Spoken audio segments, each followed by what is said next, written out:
My first steps into Discworld after Small Gods and Guards Guards were the Death books. Sure, Guards Guards was also part of a major sub-series, but with Mort, I was starting an arc that I intended to complete in short order, because I was trying to get to Hogfather by December for obvious reasons. Anyways, with those first two Discworld books I read, I noticed that Pratchett had a really unconventional approach to narrative, in which I had no idea where the plot was going.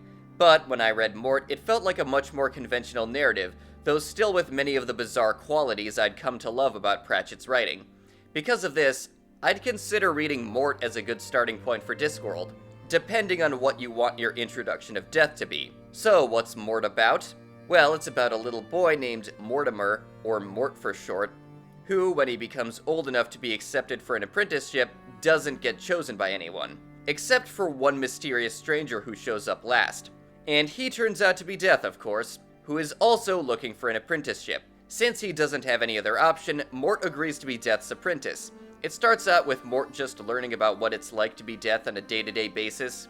When he's not taking people's souls to the afterlife, Death stays in a pocket dimension with a servant and an adopted daughter. His home and his cloak are lined with hourglasses called lifetimers that represent a person and how much time they have left, which is how he knows when people are going to die. When he goes out on his flying horse named Binky to take someone to the afterlife, he goes out among people quite often. But no one can see him or even touch him except for people tuned into the inner workings of Discworld, like wizards. Mort takes to being a substitute Grim Reaper with a bit of time, but he can't help but feel wrong, severing people from life who he feels don't deserve it.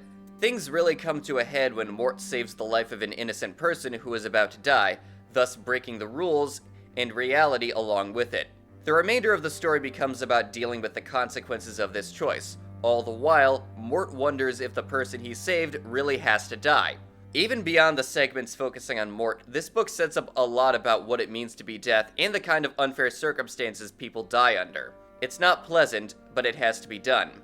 Most of the time.